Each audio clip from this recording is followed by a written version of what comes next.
बिस्मिल्लाहिर्रहमानिर्रहीम अस्सलाम वालेकुम।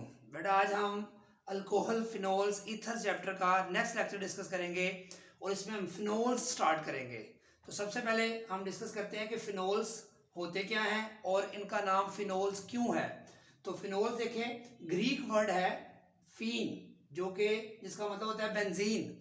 तो बेंजीन चूंकि फिनोल के अंदर बेंजीन रिंग इन्वॉल्व होता है, तो बेंजीन की जगह हम यूज करते हैं फीन, और इसका जो ये ई है इसको हम रिप्लेस करते हैं इस OH की वजह से OL, क्योंकि अल्कोहल के आपको याद है नोमेनक्लेचर में कि अल्कोहल के नाम के आखिर में ई की जगह हम OL लगाते थे, मेथानोल एथानोल वगैरह। तो ये OL लगेगा, तो फीन की जगह ई को हटा के OL लगाएं तो ये क्या बन जाएगा, फिनोल। उसके बाद फिनोल्स होते क्या हैं, ऐसे कंपाउंड जिसमें OH ग्रुप डायरेक्टली अटैच हो किसके साथ, carbon atom of aromatic ring. OH जिस कार्बन से अटैच है वो एरोमेटिक रिंग का कार्बन हो तो उसको हम क्या कहेंगे, फिनोल। अब उसके बाद फिनोल जो है इसका नाम क्या हो सकता है दूसरा, इसको कार्बोलिक एसिड भी कहते हैं, इसको हाइड्रोक्सी बेंजीन भी कहते हैं। अब बच्चे कंफ्यूज रहते हैं कि एरोमेटिक अल्कोहल्स और फिनोल्स में क्या फर्क है। तो याद रखें, एरोमेटिक अल्कोहल्स हम उन अल्कोहल्स को कहते हैं जिसमें OH जिस कार्बन से अटैच है वो बेंजीन के साथ किसी एरोमेटिक सिस्टम से अटैच हो, यानी कि ये साइड चेन है। मिथाइल जैसे, अगर आपको पता है टॉलिन है जैसे, तो टॉलिन ये साइड चेन है, इसके कार्बन को हाइड्रोजन को अगर आप OH से रिप्लेस कर दें, जैसे ये आपके सामने टॉलिन के हाइड्रोजन को जब OH से रिप्लेस करेंगे तो इसको कहेंगे बेंजाइल अल्कोहल। क्या कहेंगे, बेंजाइल अल्कोहल। तो इसको बोलेंगे एरोमेटिक अल्कोहल्स। तो वो अल्कोहल्स जिसमें OH डायरेक्ट जिस कार्बन से अटैच है वो बेंजीन रिंग का कार्बन हो तो उसको हम फिनोल्स कहेंगे, और वो अल्कोहल जिसमें OH जिस कार्बन से अटैच है वो डायरेक्ट बेंजीन का कार्बन ना हो, एरोमेटिक सिस्टम का कार्बन ना हो, क्योंकि उससे अगले कार्बन पे या उससे अगली कार्बन पे कहीं बेंजीन रिंग अटैच हो, तो ऐसे अल्कोहल्स को हम बोलेंगे एरोमेटिक अल्कोहल्स। तो ये आपने कंफ्यूजन जो है वो दूर कर लेनी है इसकी। उसके बाद प्रिपरेशन ऑफ फिनोल हम करेंगे। मोस्ट इंपॉर्टेंट मेथड है, किससे पहले देखें कि जो सबसे पहले फिनोल था, रन साइंटिस्ट था, उसने 1834 में कोल तार से जो है वो हासिल किया था। कोल तार आपको पता है कि कोल की जब हम डिस्ट्रक्टिव डिस्टिलेशन करते हैं तो आपके पास जो है कोक मिलता था, कोल गैस मिलती थी और कोल तार मिलती थी। तो कोल तार की जो है वो से हासिल किया था उसने, रंज ने 1834 में फर्स्ट टाइम। अब इसकी जो इंडस्ट्रियल प्रिपरेशन है, कमर्शियल लेवल पे इंडस्ट्री में जो फिनोल हासिल किया जाता है, ये बड़ी इंपॉर्टेंट बात याद रखनी है, Dow's method is the method for industrial preparation of phenol. तो इसको कैसे हासिल करते हैं, क्लोरोबेंजीन। क्लोरोबेंजीन का आपने नाम सुना हुआ है। बेंजीन अगर आपके पास है तो उसको क्लोरोबेंजीन में कन्वर्ट कैसे करेंगे, आपको याद होगा हमने पढ़ा था इलेक्ट्रोफिलिक एरोमेटिक सब्स्टिट्यूशन। तो वहां हैलोजिनेशन हमने पढ़ी थी कि बेंजीन का जब क्लोरीन से रिएक्शन करवाते हैं in the presence of ferric chloride as a catalyst, यहाँ पे लिविस बेस के तौर पे, एसिड के तौर पे वहां पे यूज होता था, तो हमारे पास क्लोरोबेंजीन बन जाती थी। वो मैकेनिज्म आप देख सकते हैं पिछले लेक्चर में, एरोमेटिक वाले चैप्टर में। तो जो क्लोरोबेंजीन है इसको हम ट्रीट करते हैं 10% aqueous solution of sodium hydroxide के साथ at 360 degree centigrade and high pressure 300 atm pressure. तो याद रखें ये वेरी ड्रास्टिक कंडीशन है। देखें 360 डिग्री टेम्परेचर काफी हाई टेम्परेचर है रूम टेम्परेचर की निस्बत, और 3 atm प्रेशर काफी हाई प्रेशर है। इस कंडीशन पे 10% सोडियम हाइड्रोक्साइड के साथ ट्रीट करेंगे तो क्लोरोबेंजीन जो है वो सोडियम फिन ऑक्साइड में कन्वर्ट हो जाएगा। फिन ऑक्साइड क्या होता है बेटा, देखें ये आपके पास आपने मेथनॉल पढ़ा हुआ है, इस H को यहां से निकाल दें तो आपको याद है हमने क्या पढ़ा था, इसको बोलते हैं मेथॉक्साइड। इसी तरह अगर इथाइल अल्कोहल होता तो इसके जो बनता है C2H5O- को हम बोलते हैं एथोक्साइड। इस तरह प्रोपोक्साइड, ब्यूटोक्साइड। इसी तरह यहाँ पे ये फिनाइल ग्रुप है, इसको हम कैसे बनाएंगे, ये हमारे पास फिनोल है, इसका ये हाइड्रोजन अगर रिमूव कर दें तो बाकी हिस्सा जो बचेगा O- के साथ, इसको हम बोलेंगे, इस तरह हम इसको लिख सकते हैं O-, इसको बोलेंगे फिन ऑक्साइड। क्या बोलेंगे, फिन ऑक्साइड। तो फिन ऑक्साइड क्या होता है, जब फिनोल का एक हाइड्रोजन निकला हुआ हो तो उसको हम फिन ऑक्साइड कहते हैं, उसके साथ सोडियम लग गया यहाँ पे तो इसको क्या बोलेंगे, सोडियम फिन ऑक्साइड। क्या बोलेंगे, सोडियम फिन ऑक्साइड। अगर इस रिएक्शन को हम डायरेक्ट देखें तो आप बड़ी आसानी से इसको याद रख सकते हैं कि ये H और ये क्लोरीन और ये हाइड्रोजन क्या बन जाएगा, HCl। बाकी साथ सोडियम हाइड्रोक्साइड का क्या बचा, ONA।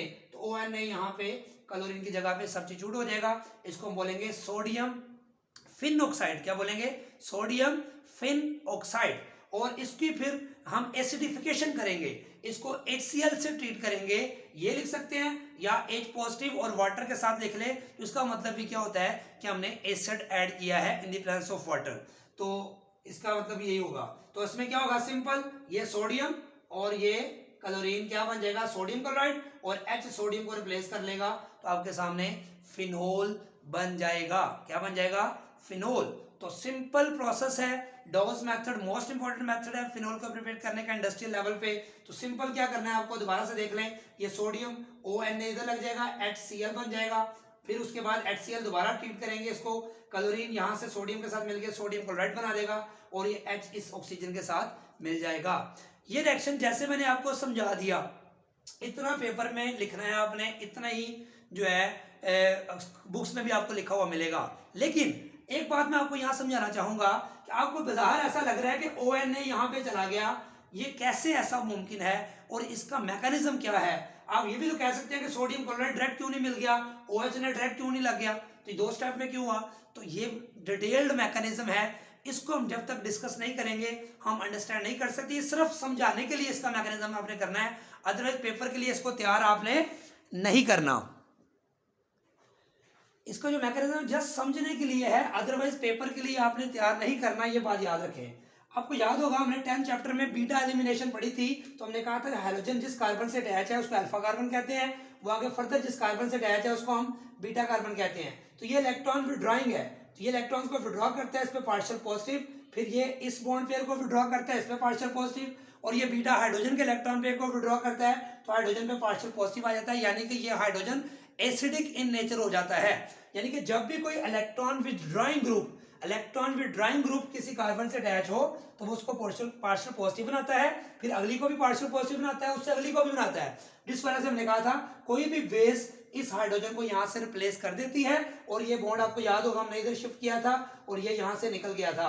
सेम ये तो क्या हुआ था, इसको बोलते हैं बीटा एलिमिनेशन रिएक्शन। इसके नतीजे में आपको याद होगा इथीन बनी थी, CH2 डबल बॉन्ड CH2, और ये HCl निकल गया था, H यहाँ OH के साथ निकल गया था, और Cl को भी यहाँ से जाना पड़ा था। तो यहाँ भी आप देख सकते हैं कि ये क्लोरोबेंजीन मैंने दोबारा लिखा है, इसकी जो ये कार्बन, ये क्लोरीन जिससे अटैच है इसको बोले अल्फा कार्बन, और ये कौन सी कार्बन है, बीटा कार्बन, इसको बोले बीटा हाइड्रोजन। तो ये इलेक्ट्रॉन विड्रॉइंग ग्रुप है।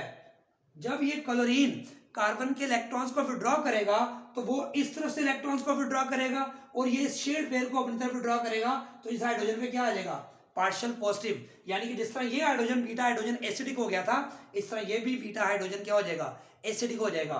तो जो ही बेस आएगी तो क्या होगा, बेस आएगी तो ये बेस इस प्रोटॉन को यहां से निकाल लेगी, जैसे यहाँ OH ने प्रोटॉन को निकाला था। जब OH इस H को निकाल लेगा तो ये बॉन्ड इधर शिफ्ट होगा, जैसे कि यहाँ इधर ये शिफ्ट हुआ था और इसको यहाँ से जाना पड़ा था, और ये Cl को यहाँ से इलेक्ट्रॉन लेके जाना पड़ेगा। तो यहाँ से Cl निकल गया लॉन्ग विद, इसको बोलेंगे ये लीविंग ग्रुप यहाँ से चला गया Cl माइनस, और OH ने H को निकाल लिया, और ये बॉन्ड जब इधर शिफ्ट होगा तो डबल बॉन्ड तो इधर ऑलरेडी था, तो यहाँ कौन सा बॉन्ड बन जाएगा, ट्रिपल बॉन्ड बन जाएगा। ये आपको पहली दफा बता रहा हूं मैं आपको, पहले आपने नहीं पढ़ा होगा कि जब ये स्टेट बनती है, जब OH इस बीटा हाइड्रोजन को एलिमिनेट करवाता है, ये बॉन्ड इधर शिफ्ट होता है, इस क्लोरीन को यहां से जाना पड़ता है, इसको बोलेंगे लीविंग ग्रुप, ये एलिमिनेट होगा, तो ये बॉन्ड जब इधर शिफ्ट होगा तो ये कार्बन कार्बन ट्रिपल बॉन्ड बन जाएगा। तो इसको क्या बोलते हैं, बेंजाइन। क्या बोलते हैं, बेंजाइन। ये बात याद रखनी आपने। बेंजीन में वैसे नॉर्मली डबल बॉन्ड होते हैं 3, अगर एक ट्रिपल बॉन्ड हो तो इसको बोलते हैं बेंजाइन, और ये रिएक्शन इंटरमीडिएट स्टेट है, ये स्टेबल नहीं होती, याद रखें। तो OH आयन इस कार्बन पे, चूंकि यहाँ पे आपको पता है थोड़ी देर पहले अगर यहाँ से H जाए तो इस कार्बन पे कौन सा चार्ज आएगा, नेगेटिव। तो उसी सूरत हाल को अगर आप देखें तो ये OH माइनस इस कार्बन पे अटैक करेगा, और ये बॉन्ड वापस इस कार्बन पे शिफ्ट हो जाएगा, तो ये नेगेटिव चार्ज इसके ऊपर आ गया, और ये OH ने इसके साथ बॉन्ड बना लिया। ये आपने सब याद रखना है सिर्फ समझने के लिए कि OH इस कार्बन पे अटैक करेगा, तो ये बॉन्ड चूंकि इसकी वैलेंसी 5 हो जाएगी जो कि नहीं हो सकती, इस बॉन्ड को आगे शिफ्ट करना पड़ेगा, तो ये नेगेटिव चार्ज बन जाएगा। उसके बाद क्या हुआ, ये अब ये कौन सी चीज, ये क्या है, नेगेटिव चार्ज जिस एटम पर भी हो तो वो क्या होगा, बेसिक इन नेचर। तो ये प्रोटॉन यहाँ से, क्योंकि ये एसिडिक है OH, तो ये प्रोटॉन यहाँ पे शिफ्ट हो जाएगा, तो OH ये H इधर शिफ्ट हुआ, और इस ऑक्सीजन पे फिर क्या हो जाएगा, नेगेटिव चार्ज आ जाएगा। देखें और ये प्रोटॉन इस नेगेटिव के साथ बॉन्ड बना के ये इसके जो हाइड्रोजन शुरू में निकला था यहाँ से वो वापस इसके पास आ गया, तो ये बेंजीन रिंग दोबारा कंप्लीट हो गया, बेंजीन रिंग दोबारा कंप्लीट हो गया, दोबारा लिख दिया है, और O के ऊपर नेगेटिव है। इस O नेगेटिव के पास कौन सा आ जाएगा, क्योंकि सोडियम हाइड्रोक्साइड आपने लिया हुआ है, सोडियम वहां पे मौजूद होगा, ये सोडियम यहाँ पे आके लग जाएगा, तो ये वो सोडियम फिन ऑक्साइड है जो यहाँ पे उसने डायरेक्ट क्लोरोबेंजीन से बना दिया है। तो क्लोरोबेंजीन से सोडियम फिन ऑक्साइड इन 3 स्टेप्स के बाद जाके बनता है, ये बात आपने याद रखनी है। उसका अगला स्टेप सेम है जो हमने पहले किया हुआ है। तो ये मैकेनिज्म जो है वो आपने तैयार नहीं करना, सिर्फ ये अंडरस्टैंडिंग के लिए आपको दिया है कि ये रिएक्शन कैसे हुआ है। अब इसका सेकंड मेथड देखते हैं इसकी प्रिपरेशन का। तो सेकंड मेथड है फिनोल की प्रिपरेशन का, from sodium salt of benzene sulphonic acid.